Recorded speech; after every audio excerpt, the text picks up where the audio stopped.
उसने सब खो दिया था। पत्नी, सुकून और अपनी सांसों का भरोसा। शहर से दूर एक फार्म हाउस में दर्द के बीच उसे मिली एक नई उम्मीद। क्या प्यार सच में दोबारा हो सकता है? पूरी कहानी सुनने के लिए वीडियो जरूर देखें। जब यादें अभी भी जिंदा हों। ये कहानी किसी एक दिन में शुरू होकर खत्म नहीं होती। ये उन दिनों की कहानी है जो बिना बोले गुजर जाते हैं। उन रातों की कहानी है जो आंसू चुपचाप पी जाती हैं। ये कहानी है अर्जुन मल्होत्रा की, एक ऐसा इंसान जो जिंदगी से ज्यादा अपनी सांसों से लड़ता रहा। शहर के उस छोटे से अपार्टमेंट में हर सुबह सूरज उगता था, लेकिन अर्जुन के लिए रोशनी अब सिर्फ दीवारों तक सीमित थी। खिड़की के पास खड़ा अर्जुन हाथ में इन्हेलर पकड़े दीवार पे टंगी उस तस्वीर को देखता जिसमें मीरा मुस्कुरा रही थी।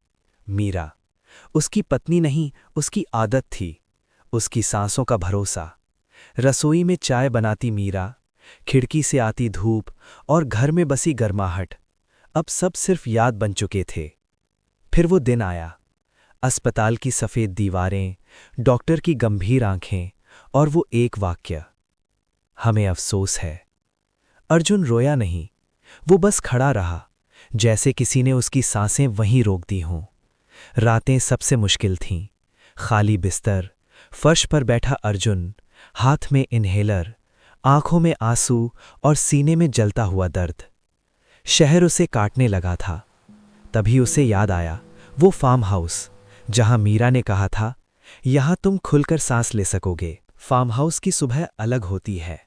यहां अलार्म नहीं बजते, यहां सुबह खुद आती है। खिड़की से आती सुनहरी रोशनी, बाहर उड़ते पक्षी और बिस्तर पर बैठा अर्जुन खाली आंखों से सब देखता हुआ। बगीचा सूखा था, पौधे मुरझाए हुए।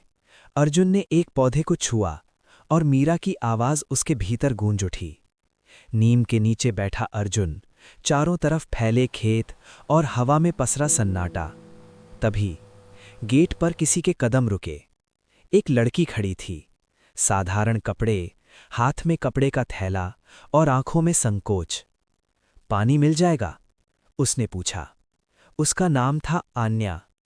घर के अंदर दो अजनबी बैठे थे। बीच में शब्द नहीं थे, सिर्फ खामोशी थी। लेकिन उस खामोशी में कुछ बदला जरूर था। दिन धीरे धीरे हल्के होने लगे।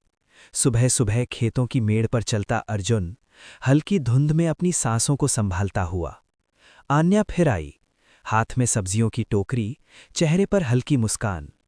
नीम के नीचे दोनों बैठते, कभी बात करते कभी चुप रहते, और उस चुप्पी में कोई बोझ नहीं था। फिर एक दिन बच्चों की हंसी गूंज उठी।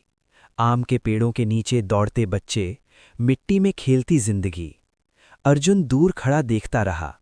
उसकी आंखें नम थीं, लेकिन इस बार दर्द से नहीं। सांझ ढली, सूरज अस्त हुआ। बेंच पर बैठा अर्जुन मीरा की तस्वीर देखता रहा। दुख अब भी था, लेकिन अब उसमें शांति भी थी। सांझ का समय था। नीम के नीचे अर्जुन और आन्या आमने सामने बैठे थे। अर्जुन के हाथ में एक साधारण सी अंगूठी थी। आवाज कांप रही थी, लेकिन इरादा साफ था। मैं परफेक्ट नहीं हूं, अर्जुन बोला। मेरा अतीत हमेशा मेरे साथ रहेगा, लेकिन तुम्हारे साथ जिंदगी आसान लगती है। आन्या की आंखों में आंसू थे और एक सच्ची मुस्कान। हां, उसने कहा। शादी सादगी से हुई, फार्म हाउस के आंगन में। मीरा की तस्वीर भी वहीं थी, फूलों से सजी हुई। ये किसी को भूलने की कोशिश नहीं थी, ये जिंदगी को अपनाने का फैसला था। अगली सुबह फार्म हाउस जिंदा लग रहा था। हरे पौधे, खुली हवा और आन्या जो अर्जुन को इन्हेलर दे रही थीं।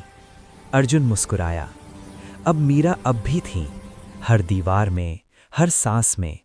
क्योंकि प्यार खत्म नहीं होता, वो सिर्फ रूप बदलता है। और फार्म हाउस जो कभी खामोश सांसों का घर था, अब दो जिंदगियों की साझा सांसों से भर चुका था।